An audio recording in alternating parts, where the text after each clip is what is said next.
Under Article 2, agreements can be enforceable even if important terms are missing or were never discussed. Indeed, if the contract doesn't address the relevant term, Article 2's gap filler provisions step in to supply the missing terms. In this lesson, we'll discuss some of the most prominent and important gap fillers. Imagine a winery entered into an agreement with a merchant, under which the merchant agreed to purchase from the winery as much wine as the merchant needed every quarter for 5 years. The contract stated that the parties would agree on a price 2 weeks before each scheduled delivery.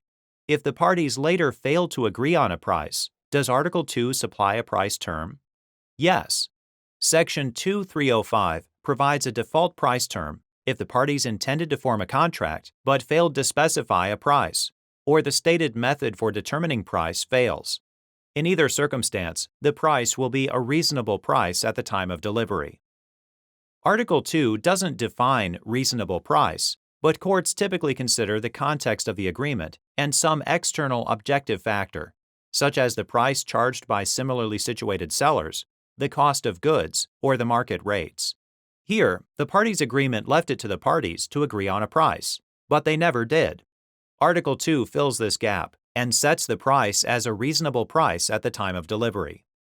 If the contract instead stated that the winery was to set the price, Article 2 imposes on the winery an obligation of good faith. This obligation is usually satisfied if the party fixing the price does so with reference to an objective external standard.